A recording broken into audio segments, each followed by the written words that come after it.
Hello and welcome to your HR Career Podcast. I'm very pleased to be interviewing Christina Jones today. Welcome, Christina. Thank you, Jane. Nice to be here. Yeah, well, thank you very much for your time. Now, you're a special HR person in my world because you're a reward specialist. I am, yes. Which is excellent. So we'll get all into the detail of that. But I thought it was really great to have people represented from all aspects of HR and learning in this podcast series. So like all the other guests, I gave you some questions beforehand, so you've done your homework like a good girl. I won't be referring to every single question, but I'll probably reference things as we go. So let's get started. So tell us first, Christina, where did it all begin for you? How did you get into HR in the first place? Well, it was never a plan for me to get into HR, and I don't think back when everybody says that, by the way. I know, and I think back when I joined, so in the kind of early 2000s, it wasn't for many people. You know, it wasn't something that, like now, we see university courses or even conversations at school around HR as a career. So for me, I fell into it. I joined an organisation. And as luck would have it, it was a big enough organisation that there were lots of HR opportunities in it at different sites, at different locations. And that is how I got on to my reward journey. So started off doing a little bit in training, moved into a HR generalist role, and then ended up in Comp and Bends, as it was referred to. I forgot. And tell me about, so the world of reward then, so we're talking pay and benefits. What is it that do you think clicked with you? What is it about your style or your skills or your personality that you think was a good match for that bit of HR? Well, when I first started, it was looking after employee benefits. So I wasn't really even involved in the comp side of things. And it was employee benefits for the whole organisation. So it just interested me because it was so varied, I suppose. The organisation we were in at the time offered a lot of really good benefits, and it was just kind of interesting getting into the detail behind how those benefits really work and how those decisions are made around, what level of benefit should somebody have and what should we include in that level of benefit, and how do you set the rates, and what does that mean for somebody in terms of whether they can actually afford to take that benefit up or not.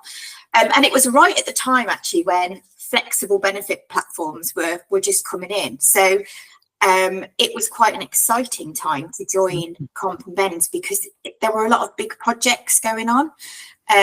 So flexible benefit projects. At the time, we were also starting to look at auto enrolment, so from a pensions perspective. So lots of really interesting big projects that kind of hit the whole organisation. I think for me, that's what got me interested in it. Yeah, and it's clear that you are a detail person.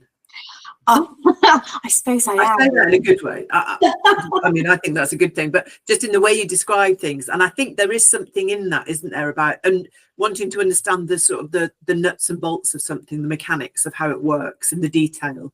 Yeah, there's I think there's a bit of a balance there between, I need to know the details, especially if I'm the person that is owning a benefit contract, or I'm designing a comp scheme or a reward framework.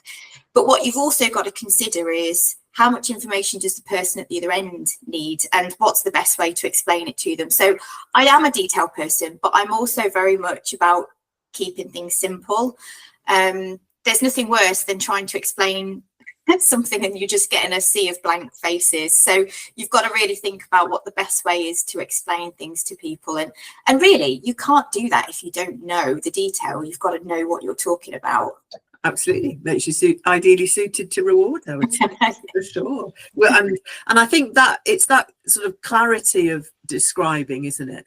Because some of it is quite complex. I remember when salary sacrifice first came in and people were getting all sorts of excited about it because they didn't quite understand what it meant. So it's having that clarity, isn't it? You know the detail, and then you can explain it to people in a way that works for them. Yeah, and I think in some ways reward is very comms focused as well, because you know, if some organisations, especially if you're in a larger organisation, you might have a separate comms team that can kind of take your reward blurb and put it into something that goes out to employees. But when I started, it came from us. We were explaining it to our HR partners, and they would need to understand it to a level that they could then take it to their employee group. So, you know, you had to do a good enough job of explaining it to people that they could then pass the right message on. And I'm quite a visual person as well.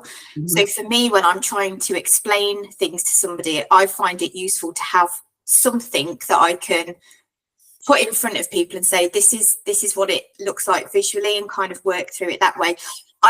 I think in many ways, although I like detail, I hate reading through pages and pages of words. I just, you know, I find myself drifting off and getting distracted, and I suspect many people are the same. Therefore, I kind of look towards a more visual and engaging way to present certain information to people. And salary sacrifice is a really good example of that, because when we looked at that at the time, it was actually to show our pay slip. And, you know, this is what happens on the left-hand side and this is what happens on the right-hand side, just to get people understanding what's the pay slip actually telling me. Yeah. And the fact that you're giving it away at source. So it will change what your maternity pay is, or it will change what your pension percentage contribution is. You know, people needed to understand that. But I think that's a really interesting thought that hadn't occurred to me, this idea that a reward role has got that strong element of comms in it, and part of your role is to be an interpreter, to provide it. And I like this idea of taking, you know, what is a complex and wordy piece of legislation, potentially, or whatever it is, and then digesting it into a form that might be a diagram or something you can talk through. But it is that kind of interpretation, isn't it, in comms side. So I think that's interesting. Yeah. And I mean, I can think of a couple of examples of where, you know, benefits, for example, need continuous communication to keep them alive, to keep people interested in it. Otherwise, people forget about them. They only use it at the point somebody reminds them of it. So you've got to think of different ways to try and do that. And that's tough, you know, that's quite tricky. But also, the big thing at the moment is around pay transparency. So, you know, even though we're not under the EU directive, lots of organisations may be partly impacted in it, you know, if they've got global reach, or, you know, might just be thinking about it in terms of actually pay transparency might make sense for us. It might be the right thing to do. But how do you go and talk to employees about the ins and outs of reward structures and frameworks and what it means and pay progression? And so that's where I think trying to bring something a bit more visual in helps, because you're talking to quite a different audience. You're not necessarily talking to your exec team members or your senior managers. You're talking to people on the shop floor, perhaps, that just want to know what they're going to earn each week. So you've got to really think about the different layers of people that you're communicating to. Yeah, and think about your audience. Yeah. And I'd asked you about sort of the biggest HR lessons, and you gave two really good ones, which I thought very neatly kind of illustrated some of the challenges around being in a reward specialism. And your first one, which I think everyone in HR will empathise with, is this idea that you're not going to please everyone all the time. Yeah. So talk to me then about how you kind of square that internally, because that's a challenge, isn't it? You've done a great piece of work and it is, you know, positive and moving things forward, but there's always going to be some people who are unhappy about it. And that's tough, isn't it? It is, and you're right. It's not a reward thing; it's a HR thing. Yeah. I think we all feel it. But and I think it's because we're dealing with people, and when you're dealing with people, you're trying to do your best to do the right thing for those people. And then when somebody comes along and offers a negative comment, or just, you know, is a bit meh about it, it's, you know, it gets you. You're like, oh, ouch. But I think it's something.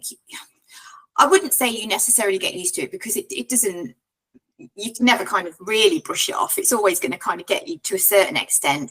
But what you've got to remember is that, and especially in reward, you are trying to put something in place that covers so many different people in so many different circumstances. You are never going to get it right for everybody all the time. But what you've got to make sure of is that you've done enough thinking and enough research to make sure it's going to work for the majority and it's not going to, hopefully, negatively impact anybody. And if it does, you need to be aware of that and you need to understand why and what the plan is to deal with them. So I think it's dealing with people. You're always going to get the negative ones. Actually, though, I mean, if you're in an organisation, you probably know those people and you can see them come in and prepare yourself for it. So. Yeah. But I thought you made another really good comment in your answers to me about how reward is a very emotive subject for lots of people. And there'll be many people whose sole reason or primary reason for coming to work will be the take-home pay. Of course it is. And therefore, what you're doing then is having to almost take the emotion out of it when you deal with it with them and try and kind of balance that.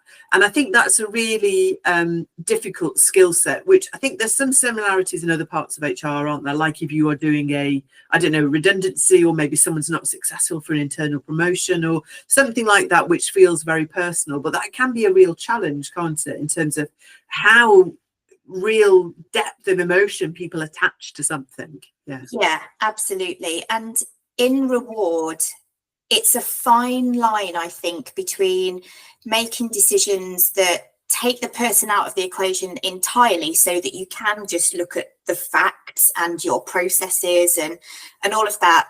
But then you don't want to become somebody that, is just like a computer says no sort of approach to things. You do need to, there are circumstances where you do need to take the person into account. And actually, I think coming from a HR generalist background helps with that, because I've had to be the person that sits in front of the employee and explains things to them. So you do have that in the back of your mind. Other reward specialists might have not had that same experience. So in a lot of organisations, reward won't really deal with employees, they'll deal with HR partners, and it's the HR partners that deal with employees. So people will have different experiences of that. But I think if you can just kind of almost test that out, have a little imaginary conversation with the person that's sitting in front of you about this situation and consider all of the ways that this could land. And interestingly, we went through an interesting exercise. I don't know whether you've heard of the 6 thinking caps before. Yes, I have. Yeah. So you put on your different coloured hats and look at things from a different perspective. And actually, that's not a bad thing to do. It's a really simple thing to do. But sometimes if you're excited about a project and you're only really looking at the positives, sometimes you need to force yourself to go, I'm going to put on my negative black hat and think about all of the problems that people could come up with and how am I going to respond to those. And similarly, what's my, I can't remember all of the colours, what's my white data hat telling me. So if you can kind of try and come in it from as many different angles as you can, then hopefully you've taken into account the individual in that and how they might react, but you've got enough behind you to justify whatever process you're putting in place or whatever response you're giving to somebody. Yes, and I like that idea of just trying to predict sort of the negativity or what challenges you might get, because any employee group has got a whole variety of different people with different things going on and different issues and expectations. So I think it's really helpful to have that thought. And leading on from that, you described as well the idea of your other challenges about how to launch things, how to land things in your organisation, and sort of building on that point before where you're describing rewards role in internal comms.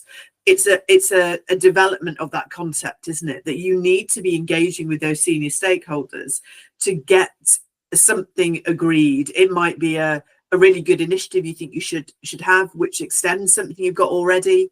It might be something they're asking for and it's a solution. So how do you, what's your sort of top tips in terms of how you help something land well if you're launching a new initiative? Well, I think as you move through your reward career, you'll probably see different sides to this. So certainly when I started, I reported into a head of a department who was the person that dealt with the senior team. I didn't really see very much of that. So for me, it felt like everything was very simple. You know, we're going to introduce, oh, perfect, let's go off and do it. What I didn't see was all of the hard work that head of had done in the background to, you know, to get the go ahead for it. And then when I moved into a reward manager role, it came as a bit of a shock just how much kind of convincing you needed to do. And we had a leadership team that all looked after different parts of the business, all were very, very opinionated, wanted things to work in their own way. And it really, it was a process that you had to go through. You needed to do your work, take that to your leadership team meeting and sell it, basically. As a reward person, you're a salesperson in many ways. You're trying to sell an idea into a business. And as much as, you know, you might love an idea and think it's great and, you know, it's the best thing and you've done all this work and you're excited about it, you will absolutely get people in that room that shout you down and tell you it's not going to work for whatever reason. So what I found really useful was to actually do a little bit of stakeholder management before you go in. So find some time with those leaders on their own and have a conversation, test the water, see what they're thinking. And if there are any concerns, they're likely to share it with you in a different way than they would in an exec meeting. And it allows you the time then to go away and work on that and, you know, acknowledge that there are concerns and this is what we're going to do to deal with those. And I think you'll probably get a much better reception. That's not to say, you know, everyone's going to agree with you, but at least you've kind of done a little bit of work outside of that to prepare yourself for the opinions when you go into that room. Yeah, I think that's a really good tip. And as you say, it allows you then to come up with some answers in readiness. Should those it doesn't necessarily mean you're going to change direction. You might, but it certainly means that you're more prepared. Yeah, and I think you'll get to know your team of people. You'll know what level of detail each of them likes and whether you're starting to switch some people off by going into too much detail, but perhaps others need a level of detail in order to feel completely comfortable with it. So in order to go into that, you know, whatever meeting that is, doing some of that pre-work maybe allowed you to share some more of the detail to the people that need it individually, so that you're not boring the rest of the group when you're in the room. So, you know, you kind of get to understand the personalities of the people that you're going to be delivering these things to. It's a little bit different now as a consultant, that you don't have that relationship before you start. So you don't always know what reception you're going to get. But I think you kind of feel as you move through your career that you've dealt with enough people that you know enough about your subject matter that you can hopefully respond in a positive way. You're right. In an in-house role, you can build those relationships, but that's almost like the grounding is that you're kind of building that knowledge as you go. So talk to us then about your move into consultancy. How did that come about? So I left my last in-house role and didn't really know what I wanted to do. I had kind of got to the stage where reward was feeling a little bit cyclical to me. So reward, especially you know, well, it doesn't actually really matter what level you are. It's very much driven by annual pay review, annual bonus review, annual benefits review. It becomes very samey. And I think I'd certainly reached the point where I was like, I could go and do this in another organisation and my employee groups will be different and the industry will be different. But ultimately, I'm still going to be following those same processes. And I was fortunate enough to be working or to be contacted with a reward consultant who just happened to say to me, you know, while you're still thinking, if you've got some spare time, I need some extra help. You know, I've got too much work and not enough hands to do it. If you want to come and do a little bit of consultancy work, then let me know. And that's what I did and have kind of never looked back from it, really. I decided that was what I liked doing. And how does the experience of being a reward specialist as a consultant differ from doing it in-house? How does it feel different? Just in case anyone's thinking of it. I think if you are the sort of person that likes to take a project right from the start to the end and see it implemented and see the experiences and get the feedback, then an in-house role is perfect for you, because you're owning it. You're there to then not just implement it, but also maintain it and keep it running. In a consultancy role, you tend to be involved for a much shorter period. So you're most likely to be involved in the kind of design phase. So what are we actually trying to deliver? Let's look at how we can develop a solution, work through all of the project planning to the point of implementation. Whether you're then involved or not in the implementation really depends on the company that you're working with, but quite often it's at that point you hand it over and the client will take it from there. So you don't always get to see how well things land, or whether they keep going with it, or what the feedback is. So, and then you're on to the next thing. So it's very, it's short term, you're moving from one thing to the next. So I think they're the main differences. And as we've already said, you're working with different people every time, so you don't necessarily have the background knowledge on the client group that you're working with. So you've got to be able to build relationships quite quickly and get them to trust you as well. You are their reward person for that period of time, so they need to be able to trust you, and you need to have that good relationship with them. And how do you get them to trust you? I think it comes from knowledge. So they need to know that you know enough about the subject that they can trust what you're telling them. And that's not to say you need to have the answers off the top of your head every time. You need to be comfortable, like in any role, to say, I need to go away and look at that, but I'm going to come back and answer your question. And B, I think a lot of it is just about clicking with people. Some people you just instantly get on with, or you feel quite comfortable. There will be clients that it sometimes feels a little bit forced. You don't really have such an easy relationship, and others you just get on with straight away and it makes things very easy. But ultimately you are there to deliver a job for them, and they need to know that it's going to happen. You're going to deliver what you've said you're going to deliver on time and to the standard that they expect.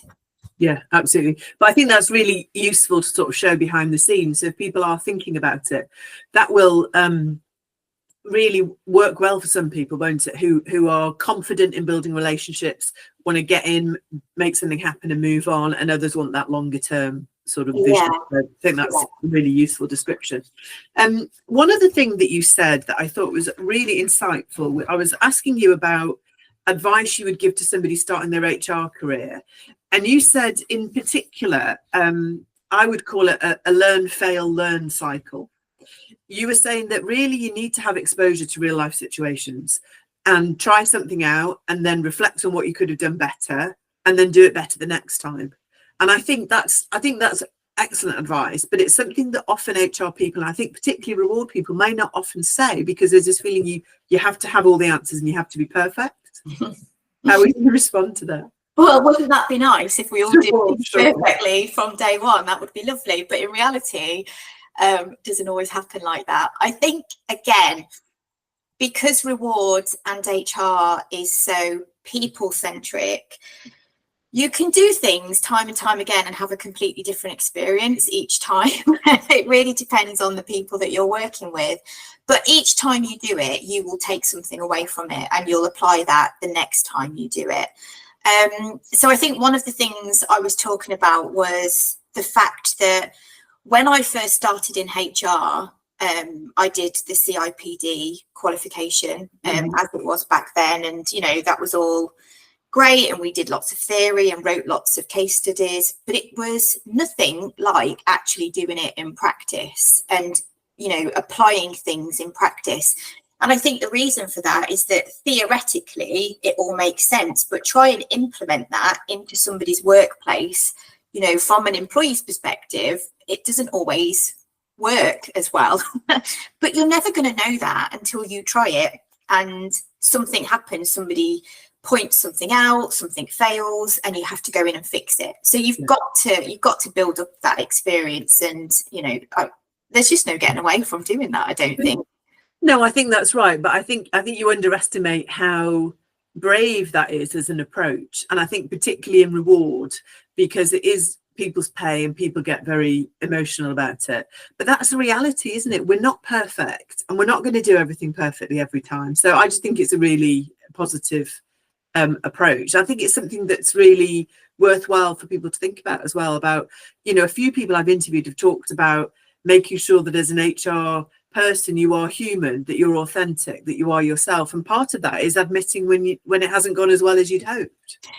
Unfortunately, in reward, you can't really hide from your mistakes. If it's going to impact somebody, somebody's pay, somebody's benefit allocation, the point that somebody makes a claim, for example, on one of their benefits, you're going to find out about it. So you've got to, as uncomfortable as it may feel, you've got to face into that, you know, look at what's gone wrong, and all you can do is try and fix that problem.